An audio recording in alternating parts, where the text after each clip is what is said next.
Hey, I'm Adriana, and when I was in middle school, I was in the band. Now, if you've ever been in a band, then you know just how important the band leader or conductor is. When you're in a band, one of the most important things is to work together towards the same goal, and the conductor or the band leader helps you do just that. They guide the musicians to make sure that everyone is working together on a single piece of music, because when you're not, things start to fall apart. I mean, you can picture it, right? Actually, let me just show you what I mean. All right, we're playing Twinkle, Twinkle, Little Star on my count of 3. Here we go, and a 1, 2, 3, and twinkle. Twinkle, little star, how I wonder, whoa, you are up, guys, wait, no.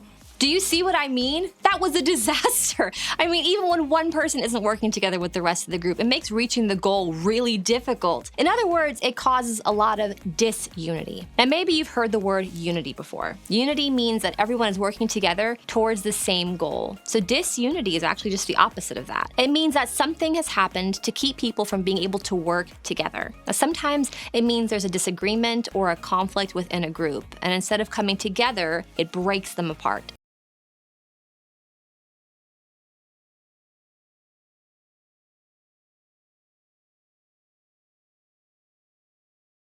Even if you've never heard the word disunity before, chances are you've probably experienced it in your own life. You don't have to go to church or follow Jesus to understand this. Maybe you've experienced some disunity in your family. Maybe your parents are divorced and there's a lot of arguing in your home. That was definitely my situation when I was growing up. Or maybe you feel disunity in your friendships. I mean, a friend talks about you behind your back or leaves you out or hurts your feelings. Ugh, that creates disunity in a friendship. Maybe you've seen disunity in your community. You see that people are divided over their opinions about things like race and injustice and politics. Take a second to think about where you've seen disunity in your life this week. Was it at home, at school, on a team, in your community? And don't tell anyone, just remember that as we keep on talking. When not everyone has the same goal in mind, things can go wrong pretty fast. I mean, when just one person stops working together with the rest of the group, it could create some major disunity. And when that happens, we feel it. We feel frustrated with the person or the group who caused that disunity. We feel like we can't make any progress because we aren't working together. And sometimes we even decide to completely disconnect from the person who's causing that disunity. Anytime there's disunity in a group, it causes division. It disrupts the group. It can even break it up, and that is not good because no matter how much we might want to avoid it, we need other people in our lives to help us accomplish our goals. There are just some things we can't do unless we're in unity with the people around us.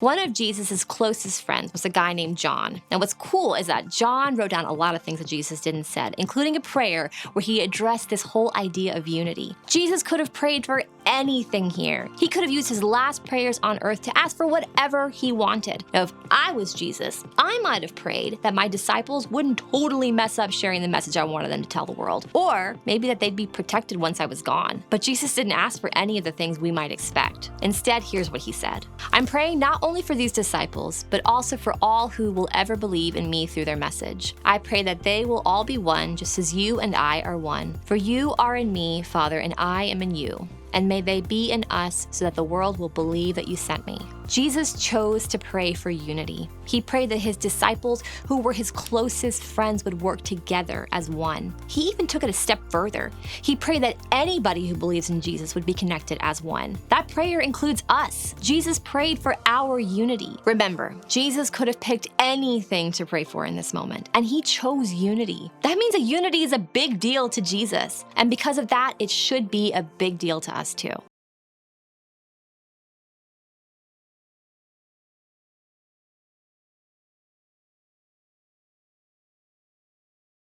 Let's look at why Jesus wanted that unity, so that the world will believe you sent me. When people look at Christians and see disunity, they don't see Jesus. In fact, they see the very opposite of what he prayed they would be. And that kind of division definitely doesn't make them want to be a part of Christianity. Jesus knew that disunity in the church or among people who believe in Jesus would hurt the spread of his message. And he knew that there was power in unity. It has the power to bring us together. It has the power to demonstrate who God is and how much God loves and cares for each of us. Jesus prayed for unity so people could experience God's love. Now look, unity doesn't mean that we all think the same or look the same or act the same. It means that even with our differences, we choose to work together towards a common goal. And for Jesus, that goal was spreading his message and showing God's love, and that's why he prayed for unity. So let's think back to the band we talked about earlier. Not everyone plays the same instrument in the band, right? Or maybe you're on a team, but not everyone plays the same position. Or what about your youth group? Not everyone thinks the same or acts the same, and that's a good thing. Imagine how boring that would be. When you play an amazing concert together, or you win the game, or you have a great experience with your group, it's a pretty incredible feeling, and that comes from working together in unity. Now, the same is true for us as believers of Jesus. One of the big reasons we still meet together as a church today is because Jesus prayed this prayer thousands of years ago. And because of that prayer for unity, believers are able to spread his message to more people in more places. Now we can do the same. The more we work to make unity important in our families and in our friendships, in our schools, the more we will show Jesus to the people around us. And that's our goal, to live in a way that shows the people around us more of who Jesus is and how much he loves us. In a world that is so divided, unity stands out. Unity gets people's attention. Why? Because it shows that there's something greater that brings us together, and that there is so much more we can do together than we could ever do alone. Unity starts with us. Jesus prayed for unity so people could experience God's love. Now, I don't know about you, but for me, it's easy to wait for someone else to create unity. We feel that disunity, but oftentimes we don't do anything to change it. But Jesus prayed that we'd be brave enough to be the ones who create unity so there can be peace again. And I think we can by starting with these 3 things. First, look for disunity. Is it happening at home or at school, on a team, in your community? Then, identify what's causing that disunity. When we know what's causing it, we can take a step towards changing it. And finally, create unity. Now here's the thing. You have the power to create unity when there is disunity. So what's one step you can take to create unity? Just one small step might be what's needed to start moving towards unity in that area around you. Remember, of all the things Jesus could have prayed for in the end, he prayed for you to take that step to create unity. But that doesn't always mean it's going to be easy. In fact, it might mean that you're doing something that no one else is doing. It might mean doing the opposite of what everyone else is doing because you know it's right. And the good thing is, you aren't in it alone. As followers of Jesus, we have the Spirit of God in us to help us choose unity, because Jesus wants that for you no matter what. He wants that for all of us. So remember, Jesus prayed for unity so people could experience God's love.